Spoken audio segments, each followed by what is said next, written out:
Right, nangina kwenye ate minister warimi mitheka LINTURI na ugete thirikari na mibango ya gutigira kwina Biakuria byakwana nthigurune arite miario akiuga mubango yoyora munene nigukiria nindi rwanyiro urimi moniki twandete mutugikare no twandete ikilikithakia.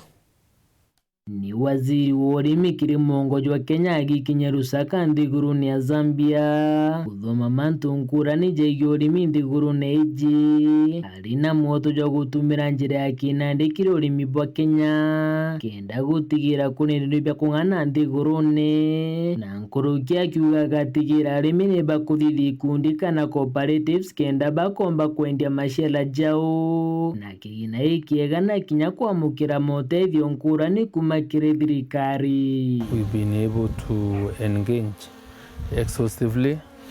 and out of this experience we'll be able now to sit down as a ministry, as a team,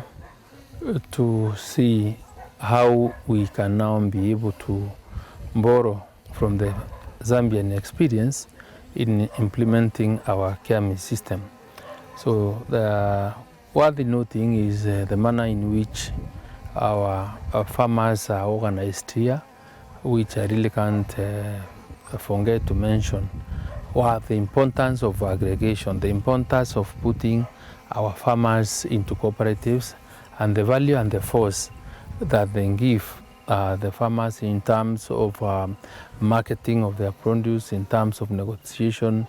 of the prices for their produce, and of course how they also make it very easy for government to give support to the needy. Kurukiri LINTURI na ugite bakagwatana na nthiguru eji ya Zambia kugana maumeje y'urimi no tumiri bwanjira shaki nandikire urimi kenda gukiri urimi nkuruki kiri mashara ja kwendio me nthiguru. We will be coming in to see how we can be able to share experiences and different technologies in trying to develop agriculture more, because we are getting into discussions now that will allow Kenya to grow food here for export to our country. We are in discussions now on how we will be able to transfer technology,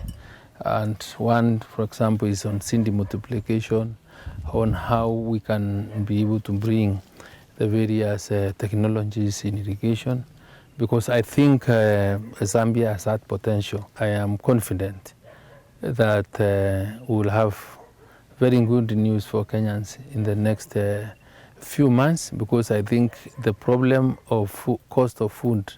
is now coming to an end. Antonia Fawa ambasenda kara musavi na ugite ukurukira kithomo kira bathomako gikareta maugaruruku kiri urimi bwa Kenya. Our mission here, the objective was really a knowledge exchange, because we wanted to learn from Zambia how are you implementing the ZIAMIS, which we are replicating in Kenya through KIAMIS. We want to implement and we want to institutionalize under the leadership of the ministry. Na muthiene kiri waziri LINTURI ni atigita ritikuraja bakomba kureta mpempe kiri thoko cia Kenya na mauguri ja shilingi 3,500 kiri nkunia. I am very impressed that we will be able to really get maize into the Kenyan markets at a maximum of 3,500 shillings per 100 kilogram of bag. That is a tentative figure, but I think once the technical people, when we've looked at all the other figures, we'll be able to really come up with an actual figure. Report rantito cia weru rea kwaritwa ni mutugi kare.